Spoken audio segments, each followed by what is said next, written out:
నమస్కారం వార్తలకు స్వాగతం. ముందుగా ముఖ్యాంశాలు. మాజీ మంత్రి కేటీఆర్ ప్రెస్ మీట్, పలు అంశాలపై వివరణ.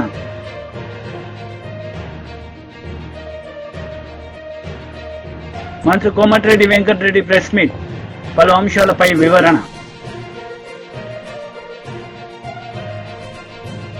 మంత్రి కోమటిరెడ్డి వెంకటరెడ్డి ప్రెస్ మీట్ నిర్వహించారు. ఈ సందర్భంగా పలు అంశాలపై ఆయన మాట్లాడారు. ఇద్దరు ఎంపీలను కూడా మంచి మెజార్టీ, భారతదేశంలోనే రికార్డ్ మెజార్టీ నిర్మించారు. తప్పకుండా నల్గొండ జిల్లా ప్రజల రుణం తెలుసుకుంటాం. ఈ 5 సంవత్సరాలే కాదు, 3 సంవత్సరాలే టార్గెట్ పెట్టుకున్నాం. 3 సంవత్సరాలే పూర్తి చేయాలని మా ఆంధ్రప్రదేశ్ ఇరిగేషన్ మినిస్టర్ గారు కూడా చెప్తున్నాం. మా కాలం ఏం మాకు మెయిన్ కెనాల్ 35 కిలోమీటర్ల కెనాల్, ఎక్కడైనా కెనాల్ ఉన్నప్పుడు ఎక్కడో లైనింగ్ చేస్తారు. లైనింగ్ చేసి వదిలిపెట్టక మీరు ఇలా సంవత్సరానికి 100 కరెంటు బిల్లు వస్తుంది, వాటికి లిఫ్ట్ చేయాలంటే అదే నీకు లైనింగ్ ఉంటే ఇక్కడ ఆన్ చేసిన 1 డేలో నీకు నగరికల్ వరకు రీచ్ అవుతుంది. అది దేవరపాడ, కొద్దిపాలెం, నల్గొండలో 2 లక్షల ఎకరాలు, ఆంధ్రపాలెం వరకు వచ్చే ప్రాజెక్ట్ అది. ఈ లైనింగ్ లేక ఇక్కడ దగ్గర కెనాల్ తెగిపోయి ఇబ్బంది ఉన్నది. దాన్ని కూడా పూర్తి చేస్తామని చెప్పి మినిస్టర్ గారు ఒప్పుకున్నందుకు వారికి కూడా ధన్యవాదాలు తెలియజేసుకుంటూ, మరొకసారి జిల్లా ప్రజలకు సాగర్ ఆయకట్టే కాదు, ఏం మాత్రం ఆయకట్టు ఇప్పుడే చెప్పిన పిల్లాపల్లి, గురాజాల, దర్బారెడ్డి చిన్న చిన్న పనులంతా 200 కోట్లతో వాళ్ళు అన్ని చేస్తామని చెప్పినందుకు వారికి ధన్యవాదాలు తెలియజేసుకుంటూ, నేను కూడా ఆరోగ్య శాఖ మంత్రిగా మా ఎమ్మెల్యేల సహకారంతో మా డిప్యూటీ చైర్మన్, ఎమ్మెల్సీలు, ఎంపీలు అందరూ కలిసి జిల్లా అభివృద్ధిని తెలంగాణలో నెంబర్ 1 చేయాలి. తెలంగాణను కూడా నెంబర్ 1 చేయాలి దేశంలో అన్నదే మా ప్లాన్. అందరికీ నమస్కారం. టీడీపీ లీడర్ మీడియా సమావేశం నిర్వహించారు. ఈ సందర్భంగా పలు అంశాలపై ఆయన మాట్లాడారు. పార్టీ నాయకులందరూ కూడా మంగళగిరి పార్టీ కార్యాలయంలో ప్రతిరోజు కూడా ఉదయం 10 గంటలకల్లా ప్రజలకు అందుబాటులో ఉండి వచ్చే ప్రతి అర్జీని కూడా తీసుకొని సంబంధిత శాఖలకి, సంబంధిత అధికారులు పంపిస్తున్నాం. ఇప్పటికైనా జగన్ రెడ్డి కుట్రపూరిత రాజకీయాలకి ఫుల్ స్టాప్ పెట్టాలి. ఎందుకంటే మొన్న చూసాం విజయవాడ ఎయిర్పోర్ట్లో పోలీస్ అధికారుల మీద వైసీపీ నాయకులు జగన్ రెడ్డి సమక్షంలోనే దురుసుగా ప్రవర్తిస్తున్నారంటే మీ ఫ్యాక్షన్ మెంటాలిటీ కావచ్చు, మీ పైచాచిక ఆనందం కావచ్చు, మీ నాయకుల అరాచకాలు కావచ్చు, వీటన్నిటికి కూడా సంబంధిత అధికారులు ఫుల్ స్టాప్ పెడతారు. ఇప్పటికైనా సరే ఢిల్లీ వెళ్ళి నానాయాగి చేసి వచ్చి అసెంబ్లీకి వెళ్లకుండా ఇవాళ తాడేపల్లి ప్యాలెస్కో, బెంగళూరు ప్యాలెస్కో పరిమితమైన జగన్ రెడ్డి ఇవాళ ప్రతిపక్ష హోదా ఇస్తేనే నేను సభకు వస్తాను, లేకపోతే నేను సభకు రాను అని ఏ విధంగా నువ్వు వాళ్ళ ప్రజలు గెలిపించిన మీ 11 మంది కూడా ప్రజా జీవితానికి దూరంగా ఏదైతే ప్రజలు ఏ విధంగా అయితే మేము మీకు 11 సీట్లకు పరిమితం చేశారో దానికి కూడా పరివర్తన రాకుండా, దానికి కూడా పశ్చాత్తాపం రాకుండా ఇంకా అహంకారపూరితంగా జగన్ రెడ్డి మాటలు ఉన్నాయి. ఢిల్లీలో ధర్నాలో మాట్లాడిన మాటలు కావచ్చు, మొన్న విజయవాడ ఎయిర్పోర్ట్లో మీ నాయకుల ప్రవర్తన కావచ్చు, ఇవన్నీ కూడా బట్టబయలవుతూ ఉన్నాయి. ఇప్పుడు కూడా వైసీపీ నాయకులు కావచ్చు, గుండాలు కావచ్చు, మీ చాలా ప్రాంతాల్లో మీ చేసే అరాచకాలన్నీ కూడా బట్టబయలవుతూ ఉన్నాయి. తప్పకుండా పోలీస్ యంత్రాంగం ఉక్కుపాదంతో ఇటువంటి అరాచకాలు పాల్పడే మీ పార్టీ కార్యకర్తల నాయకులు కానీ ఉక్కుపాదంతో కూడా అంచేస్తారు. శాంతి పద్ధతులను పరిరక్షించడంలో కూటమి ప్రభుత్వం ముందుకెళ్తుందని చెప్పి తెలియజేస్తా ఉన్నాను.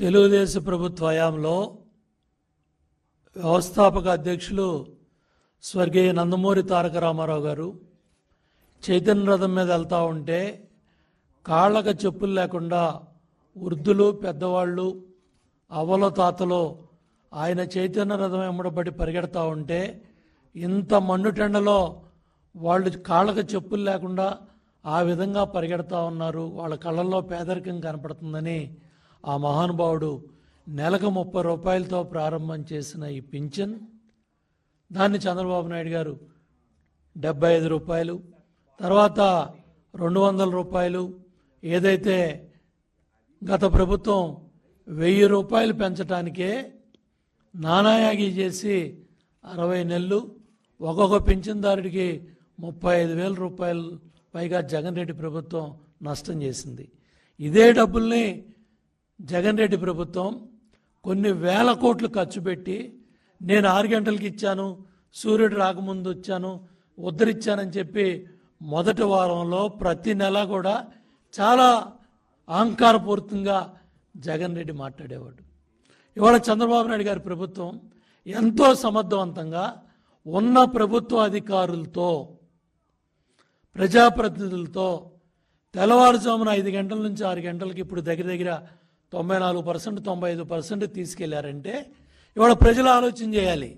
ఏ ప్రభుత్వం సమర్థవంతంగా ఉన్న అధికార యంత్రాంగాన్ని వాళ్ళ సేవలను సమర్థవంతంగా ఉపయోగించుకొని ప్రజాధనాన్ని సేవ్ చేసి ఉన్న వ్యవస్థలతోనే గ్రామాల్లో ఉన్న పంచాయతీ సెక్రటరీలు కావచ్చు, సచివాలయ ఉద్యోగస్తులు కావచ్చు, ప్రభుత్వ అధికారులు కావచ్చు, కలెక్టర్ దగ్గర నుంచి, మంత్రుల దగ్గర నుంచి, ఎమ్మెల్యేల దగ్గర నుంచి, ఎమ్మెల్సీల దగ్గర నుంచి, ప్రజాప్రతినిధులు, సర్పంచుల దగ్గర నుంచి, ఎంపీటీసీలు, జడ్పీటీసీలు, జడ్పీ చైర్మన్లు, ఎంపీల దగ్గర నుంచి ప్రతి ఒక్కళ్ళు కూడా భాగస్వాములై ఇవాళ దగ్గర దగ్గర 60 లక్షల మంది పైగా పింఛన్దారులకు ఆ డబ్బు వాళ్ళ చేతుల్లో పెట్టడం జరిగింది. కాబట్టి ఇవాళ మీరు అడిగిన ప్రశ్న కూడా కోర్టు పరిధిలో ఉంది. తప్పకుండా రాబోయే రోజుల్లో ఆ సమస్యకు కూడా ఏ విధంగా ఎట్లా ముందుకెళ్లాలో కూటమి ప్రభుత్వం, చంద్రబాబు నాయుడు గారు ఏ విధంగా ముందుకు తీసుకెళ్లే త్వరలో తెలియజేస్తారు.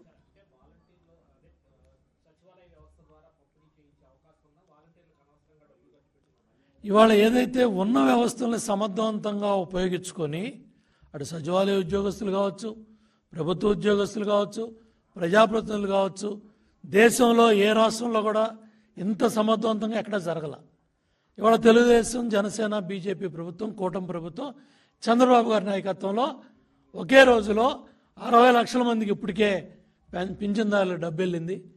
ఇది నభూతో నభవిష్యత్. ఒక రోజులోనే ఈ కార్యక్రమం పూర్తి చేయాలనే పట్టుదలతో యంత్రాంగం ముందుకెళ్తా ఉంది.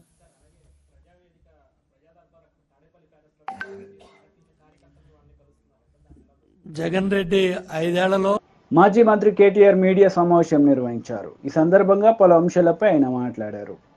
ఒక్క తమ్ముడితో, ఒక్క చెల్లెతో చెప్పి ఈ 8 నెలల్లో నీ కాంగ్రెస్ ప్రభుత్వం ఒక్క ఉద్యోగం ఇచ్చిందని చెప్పి వాళ్ళతో చెప్పి మేమందరం రాజీనామా చేసి అక్కడనే పెట్టి పోతాం.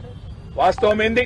ఇప్పుడే పల్లా రాజేశ్వరరెడ్డి గారు చెప్పినట్టు మందికి పుట్టిన బిడ్డలు మా బిడ్డలు అని చెప్పుకుంటూ ఇవాళ కేసీఆర్ ప్రభుత్వం ఇచ్చిన 30-40 వేల ఉద్యోగాలు కాగితాలు మాత్రం నువ్విచ్చి ఇవాళ డ్రామా ఏదైతే ఆడుతున్నావో రేవంత్ రెడ్డి, నేను అందుకే అంటున్నా, నీది డ్రామా కాకపోతే, నీది అబద్ధం కాకపోతే, నువ్వు ఇచ్చిన ఉద్యోగాలు నిజమే అయితే నువ్వు వస్తావా, నీ రాహుల్ గాంధీ వస్తాడా?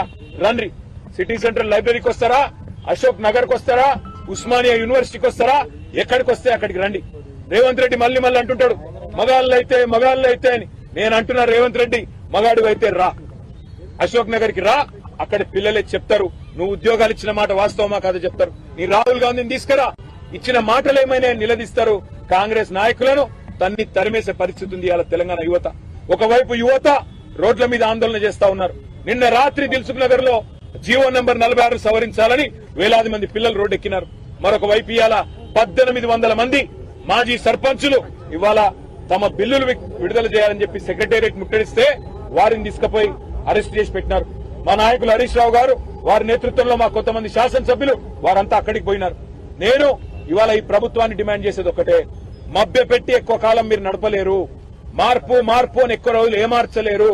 తప్పకుండా ప్రజలు తిరగబడే రోజు వస్తుంది.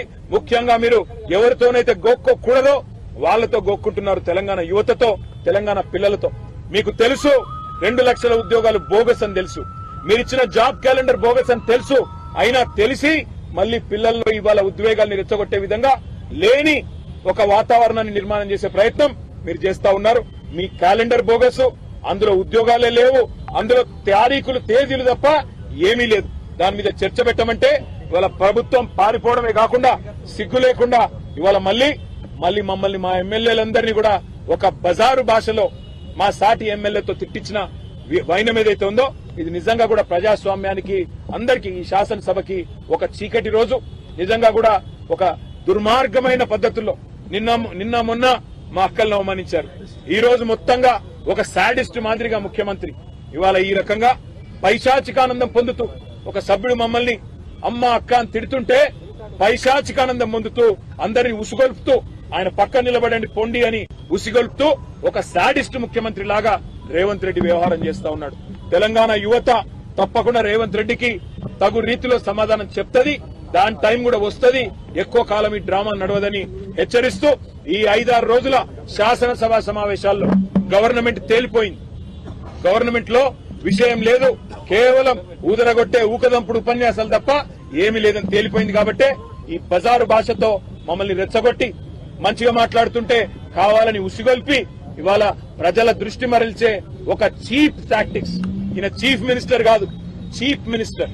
ఒక చీఫ్ మినిస్టర్ గా రేవంత్ రెడ్డి ఒక సాడిస్ట్ ముఖ్యమంత్రిగా పైశాచికానందం పొందుతున్న YCP leader Pothina Mahesh media సమావేశం నిర్వహించారు. ఈ సందర్భంగా పలు అంశాలపై ఆయన మాట్లాడారు. నమస్కారం అందరికీ. సమాజంలో అట్టడుగు వర్గాల అభ్యున్నతి వైఎస్ఆర్ కాంగ్రెస్ పార్టీ యొక్క లక్ష్యం. సామాజికంగా, రాజకీయంగా, ఆర్థికంగా ఆయా వర్గాల సాధికారతే సాధించాలనే సమున్నత ఉద్దేశంతో రాజకీయ పార్టీగా 5 ఏళ్ల పరిపాలనలో వైఎస్ఆర్ కాంగ్రెస్ పార్టీ అనేక చర్యలు తీసుకుందని చెప్పి కూడా మనం చేస్తా ఉన్నాం. శ్రీ వైఎస్ జగన్మోహన్ రెడ్డి గారి ప్రభుత్వం హయాంలో అమలు చేసినటువంటి పథకాలు, ఇచ్చిన మంత్రి పదవులతో పాటు నామినేటెడ్ పదవుల కేటాయింపు, ఏర్పాటు చేసినటువంటి కార్పొరేషన్లు ఇవన్నీ కూడా నిదర్శనంగా నిలుస్తాయి. అణగారిన కులాల్లో ఏ 2 వర్గాలున్నా కూడా వైఎస్ఆర్ కాంగ్రెస్ పార్టీ అవి 2 కళ్ళుగా భావించింది. అలాగే చూసింది కూడా.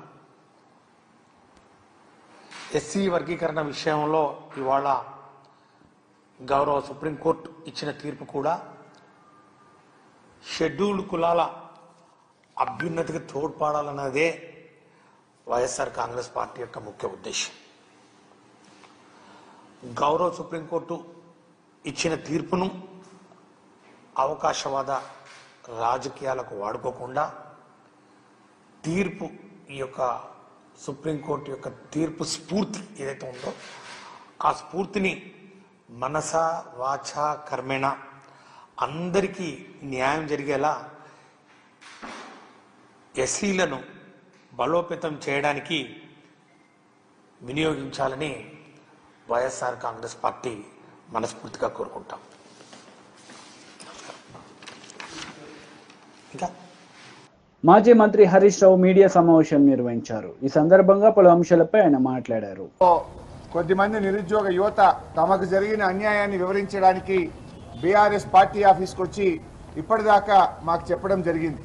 కాంగ్రెస్ పార్టీ నిరుద్యోగ యువతను ఆ రోజు ఎన్నికల ముందు ఏమి హామీలు ఇచ్చింది, ఎన్నికల్లో ఎలా వాడుకుంది, ఇవాళ ఎన్నికలు అయిపోయిన తర్వాత ఎలా మోసం చేసింది అనేటువంటి విషయాన్ని చెప్పి తమ బాధను వారు ఇప్పటిదాకా మాకు చెప్పడం జరిగింది. సో ఆ యువత కొంతమంది ఈరోజు తెలంగాణ భవన్కి వచ్చారు. వాళ్ళ మాటలు విందాం, తర్వాత నేను చివరిలో మాట్లాడతాను. మహేందర్, ఏదైతే ఈరోజు కాంగ్రెస్ ప్రభుత్వము ఉద్యోగ క్యాలెండర్ ప్రకటించిందో ఇది ఎంత లోపభూయిష్టంగా ఉన్నదంటే, వీళ్ళు మేనిఫెస్టోలో పెట్టిర్రు దీనికి చట్టబద్ధత కల్పిస్తాము, మేము రాగలగే 1 సంవత్సరంలో 2 లక్షల ఉద్యోగాలు ఇస్తామని చెప్పారు. వాళ్ళు వచ్చినప్పటి నుంచి ఇప్పటివరకు వేసిన నోటిఫికేషన్ లేదు. ఇవన్నీ గత ప్రభుత్వం వేసిన నోటిఫికేషన్లు. సరే, ఈ క్యాలెండర్లోనైనా వాళ్ళ అంకెను చూపించి, ఈ సంవత్సరంలో వేయాల్సిన అంకెను చూపించి 2 లక్షల భర్తీకి ఏదన్నా అడుగులు వేస్తారనుకుంటే ఈరోజు ఏమాత్రం ఆ పోస్టులను మెన్షన్ చేయకుండా డేట్లలో కూడా చాలా కన్ఫ్యూజ్గా ఇచ్చి ఈ క్యాలెండర్ ఇచ్చారు. ఈ క్యాలెండర్లో కనీసం సీఎస్ సిగ్నేచర్ కూడా లేదు. మేము ప్రతి మినిస్టరు ప్రతి సీఎం రేవంత్ రెడ్డి గారు కూడా దీనికి చట్టబద్ధత కల్పిస్తాము, దీనికి బిల్లు కల్పిస్తామన్నారు. దీంట్లో కనీసం ఒక సీఎస్ సిగ్నేచర్ కూడా లేదు. ఇది కేవలం ఒక టైం టేబుల్ లెక్క ఉంది. దీనికి ఏ చట్టబద్ధత కల్పించారు? ఇది మీరు ప్రతి మీరు మేనిఫెస్టోలో పెట్టినప్పుడు, మా దగ్గరకు వచ్చి అశోక్ నగర్లో మాట్లాడినప్పుడు మేము చట్టబద్ధత కల్పిస్తాము, ప్రతి సంవత్సరం క్యాలెండర్ విడుదలయ్యేటట్టు చేస్తాము, మీరు పల్లెల్లోకి వెళ్ళండి, మా తరఫున ప్రచారం చేయండి, మేము వచ్చిన తర్వాత ఒక సంవత్సరంలో 2 లక్షల జాబ్లు ఇస్తామని చెప్పిర్రు, మమ్మల్ని తిప్పిర్రు, మమ్మల్ని వాడుకున్నారు. ఈ రోజు ఒక 3 నెలల కానించి మేము ప్రొటెస్ట్ చేస్తుంటే మేము టీజీపీఎస్సీ ముట్టడని పోతే ఆ రోజు 3 రోజుల్లో జాబ్ క్యాలెండర్ అన్నారు. తర్వాత మేము వచ్చేసి ఈ అశోక్ నగర్ చౌరస్తాలో చేస్తే మళ్ళీ 3 రోజుల క్యాలెండర్ అన్నారు. ఈ అసెంబ్లీ సెషన్లో క్యాలెండర్ అన్నారు. చివరి రోజు చివరిసారిగా ప్రయత్నించారు. మేము మార్నింగ్ నుంచి దీని గురించి వెయిట్ చేస్తున్నాము. సరే, ఇప్పటికైనా క్యాలెండర్ ప్రకటిస్తారు, దీన్ని చట్టబద్ధత కల్పిస్తారనుకున్నాం, దీంట్లో అంకెలు చెప్తారనుకున్నాము. కనీసం 2 లక్షల్లో 1 లక్ష ఉద్యోగాలకైనా దీంట్లో నోటిఫై చేస్తారనుకుంటే, ఈ రోజు చూస్తే ఈ లెక్క ప్రకారం చూస్తే 1.5 ఇయర్ తర్వాత గ్రూప్ 2 నోటిఫికేషన్ ఉంది. ఇప్పుడు పెట్టిన ఎగ్జామ్ నోటిఫికేషను ఇప్పుడు డిసెంబర్లో మొన్న పోస్ట్పోన్ చేసిన ఎగ్జామ్ ఆల్రెడీ గత ప్రభుత్వం నోటిఫికేషన్ వాళ్ళు డిసెంబర్లో పెడుతున్నారు. తర్వాత వాళ్ళు ఎప్పుడు ఇస్తున్నారు? మేలో ఎగ్జామ్ పెడుతున్నారు. అంటే వాళ్ళు ఇప్పుడు వచ్చినప్పటి నుంచి 15 నెలల తర్వాత గ్రూప్ 2 నోటిఫికేషన్ ఇస్తున్నారు. వాళ్ళు మొదట ఏం చెప్పారు? మేము వచ్చిన సంవత్సరమే 2 లక్షలు అన్నారు. ఇప్పటి వరకు 30,000 ఉద్యోగాలు ఇచ్చినామని అసెంబ్లీలో చెప్తున్నారు. 30,000 ఉద్యోగాలకు సంబంధించిన డీటెయిల్స్ ఇది. 30,000 ఉద్యోగాలలో ఏ రోజు ఈ నోటిఫికేషన్ ఎప్పుడు వచ్చింది, ఎగ్జామ్ ఎప్పుడు పెట్టిర్రు, రిజల్ట్ ఎప్పుడు ఇచ్చిర్రు, ఇది ఎప్పుడు వచ్చింది? 2022లో వచ్చినాయి. ఇవి ఎగ్జామ్స్ అయిపోయినాయి. ఈ పోలీస్ కానిస్టేబుల్కి వీళ్ళకి ఫిజికల్ టెస్ట్ అయిపోయింది. ఇవన్నీ అయిపోయినాయి. కేవలం నియామక పత్రాలు ఇచ్చి ఇవి మేమిచ్చినామని చెప్పుకొని 30,000 ఉద్యోగాలు మేమిచ్చినామని చెప్పుకొని వాళ్ళ ఖాతాలు వేసుకున్నారు. సరే, అప్పటికి కూడా నిరుద్యోగులు క్యాలెండర్లో ఇంకా 1,70,000 ఉద్యోగాలు ఇస్తారేమో, లేదా 1,00,000 ఉద్యోగాలు ఇస్తారేమో అనుకున్నారు. ఈ రోజు చూస్తే క్యాలెండర్లో కనీసం ఒక అంకె కూడా లేదు. అంటే ఇది కేవలం ఒక టైం టేబుల్ లెక్క ఉంది. ఒకటే దానిని గ్రూప్ 1 ఒక కాలంలో ఇవ్వాల్సిన గ్రూప్ 1ని ఒక కాలంలోనేమో నోటిఫికేషన్ డేట్ ఇచ్చిర్రు, ఒక కాలంలోనేమో ప్రిలిమ్స్ డేట్ ఇచ్చిర్రు, ఒక కాలంలోనో మెయిన్స్ డేట్ ఇచ్చిర్రు. అంటే ఊరికే డొల్ల కోసం ఇది కేవలం మమ్మల్ని మభ్య పెట్టడానికి ఇచ్చిర్రు. దీన్ని చూసిన తర్వాత మాకు ఇంకా నిరాసక్తి ఉంది. రాహుల్ గాంధీ గారు అశోక్ నగర్కి వచ్చి చెప్పింది మేము క్యాలెండర్ ఇస్తామని చెప్పింది ఈ క్యాలెండర్ గురించా? ఇది మేనిఫెస్టోలో పెట్టారు. ఈ మేనిఫెస్టోలో ఉన్న డేట్లు ఈ డేట్లు సరిపోవట్లేవు. మీరు చెప్పింది ఇక్కడ చేసింది సరిపోవట్లేవు. ఇది దీనికోసమా మేము ఇన్ని రోజులు మీరు మమ్మల్ని వాడుకున్నది? దీనికోసమా రాహుల్ గాంధీ అశోక్ నగర్కి వచ్చింది? దీనికోసమా మీ కాంగ్రెస్ వాళ్ళు మొత్తం మా వెంబడి తిరిగింది? మేము సపోర్ట్ చేసినాం, మీకు మేము ఇస్తామని చెప్పిర్రు. సరే, ఆశపడి మీరు ఇస్తారు కదా అని చేసినాము. ఇప్పటి వరకు నోటిఫికేషన్లు ఇవ్వకపోగా మీరు వచ్చిన తర్వాత ఈ 30,000 తీసేస్తే మీ ఎగ్జామ్ స్టార్ట్ అయ్యేది ఒక 1 ఇయర్ తర్వాత, 1.5 ఇయర్ తర్వాత. అంటే మీరు 1 ఇయర్లో 2 లక్షలు ఇస్తానంటారు, 1.5 ఇయర్ తర్వాత మీరు స్టార్ట్ అవుతుంది. 5 సంవత్సరాల్లో కూడా 2 లక్షలు ఇచ్చే పరిస్థితి లేదు. వచ్చే సంవత్సరంలో కూడా ఈ క్యాలెండర్ ప్రకారం చూస్తే దేంట్లో కూడా 30,000 నిండే పరిస్థితి లేదు. అంటే వీళ్ళు ఇచ్చిన 2 లక్షలు గాలికి వదిలేసి కేవలం. బీజేపీ లీడర్ మీడియా సమావేశం నిర్వహించారు. ఈ సందర్భంగా పలు అంశాలపై ఆయన మాట్లాడారు. రాష్ట్ర ప్రధాన కార్యదర్శి జగన్మోహన్ రెడ్డి గారు, అలాగే నాగారం కౌన్సిలర్ అయినటువంటి శ్రీనివాస్ గౌడ్ గారు ప్రత్యేకంగా పాల్గొంటున్నారు. రాష్ట్ర ప్రభుత్వం ఇటీవల హైదరాబాదు చుట్టూ పరిధిలో ఉన్నటువంటి అనేక ప్రాంతాలని విలీనం చేయాలని చెప్పని ఒక ప్రతిపాదనతో ముందుకు వస్తున్నట్టుగా తెలుస్తూ ఉన్నది. 8 కార్పొరేషన్లని, 20 పురపాలక సంఘాలని, 33 గ్రామ పంచాయతీలని, 61 పారిశ్రామిక వాడలని, కంటోన్మెంట్ బోర్డుని, వీటన్నిటినీ కలిపి జిహెచ్ఎంసీ యొక్క పరిధిని విస్తరింపజేసి ఒక ప్రత్యేకమైనటువంటి ఒక గ్రేటర్ సంస్థగా రూపొందించాలని చెప్పని ఆలోచనలు చేస్తున్నట్టుగా పత్రికల్లో వార్తలు చూస్తూ ఉన్నాం. మంత్రుల యొక్క ప్రకటనలు వింటూ ఉన్నాం.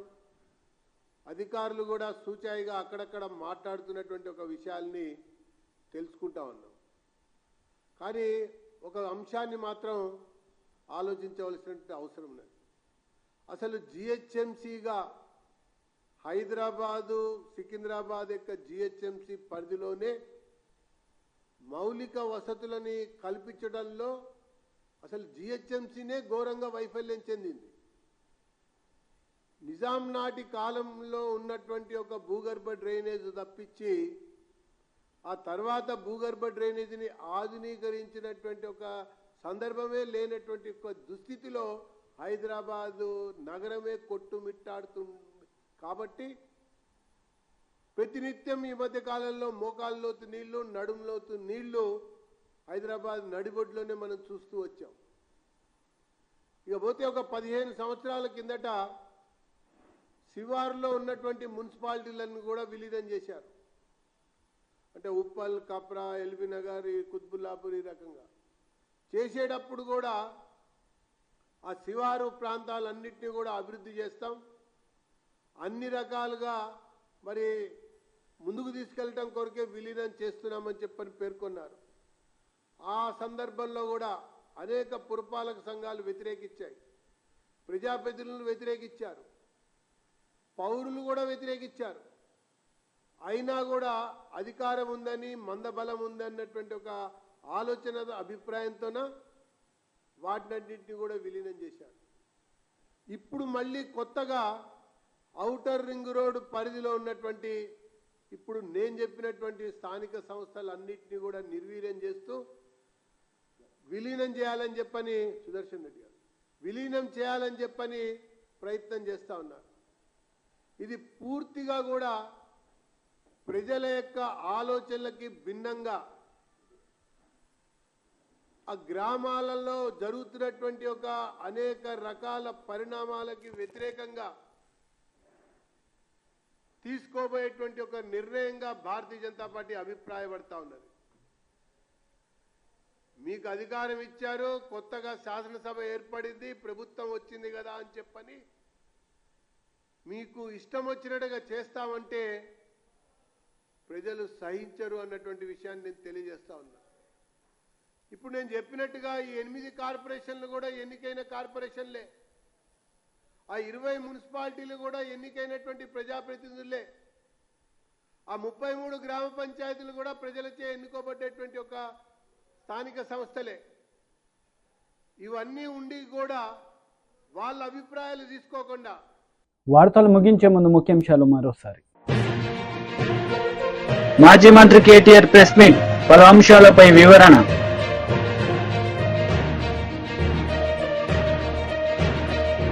మంత్రి కోమటిరెడ్డి వెంకటరెడ్డి ప్రెస్ మీట్, పలు అంశాలపై వివరణ.